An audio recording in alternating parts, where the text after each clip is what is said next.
ترجمہ سنتے جاؤ آیت مبارکہ کا، پہلی آیت پھر دوسری آیت۔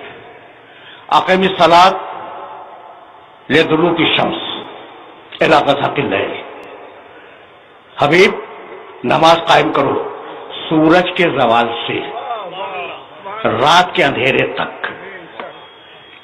پہلا وقت نماز کا کیا دیا؟ سورج کے زوال سے۔ دوسرا وقت کیا دیا؟ رات کا اندھیرا۔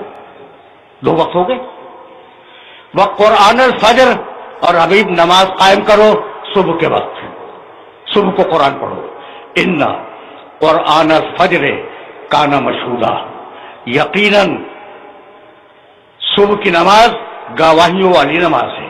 واضح کروں گا گواہیوں والی نماز کا مطلب کیا ہے۔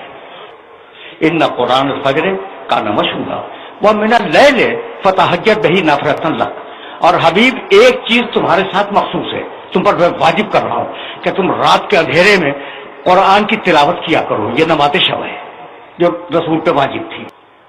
عسیٰ ان یبعثک ربک مقاما محمودا، اللہ نے یہ طے کیا ہے کہ تم اگر نماز شب پڑھو گے تو اللہ تمہیں مقام محمود پہ فائز کر دے گا۔ دیکھو بھائی، اب تم نے ایک آیت سن لی اور میں نے اس کو دو مرتبہ دہرایا، نماز پڑھو سورج کے زوال کے بعد، نماز پڑھو رات کے اندھیرے میں، نماز پڑھو صبح کے وقت۔ تین وقت بتائے، تین وقت ہے نا ایگزیکٹلی۔ پروردگار نے سورہ ہود میں 11واں سورہ ہے قرآن مجید کا اور 114ویں آیت ہے، نماز کے یہی تین وقت بتائے۔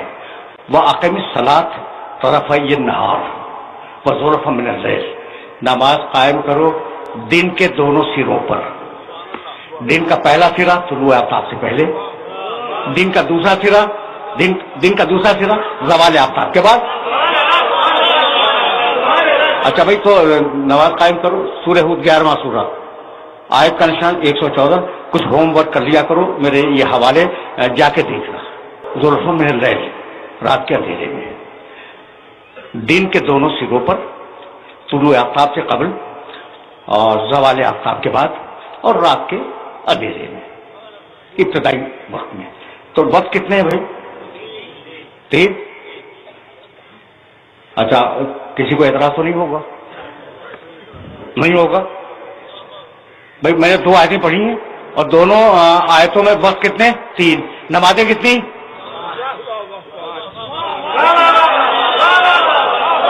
بھائی سامنے کی بات ہے یا نہیں کہ وقت کل تین اور نمازیں 5۔ تو اب مجبوری ہے نا کہ ان 5 نمازوں کو 3 وقتوں میں ایڈجسٹ کرنا ہوگا۔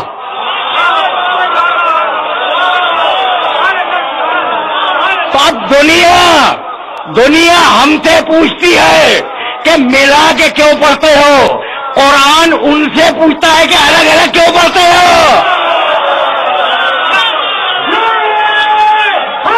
اسی بات یہ کہ صحیح بخاری اور صحیح مسلم کے اندر ہمارے برادران سنت محترم ہمارے عزیزوں کی کتابوں میں تمام کتابوں کو اگر مجموعی طور پر جوڑیں گے تو 10 حدیثیں ہیں کہ نبی مکرم نے بلا خوف ولا مطر ولا سفر، نہ سفر تھا، نہ تیز آندھی اور بارش تھی، اور نہ ہی کوئی خوف طاری تھا، سرکار نے دونوں نمازوں کو ملا کر پڑھا۔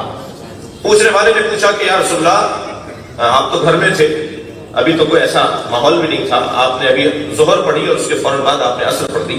حضرت نے فرمایا میں اپنی امت کو آسانی میں رکھنا چاہتا ہوں، لہذا جمع صلاتین کا پورا باب ہے ہمارے بھائیوں کی کتابوں میں، اہل سنت کی کتابوں میں، 2 نمازوں کو ملا کر پڑھا۔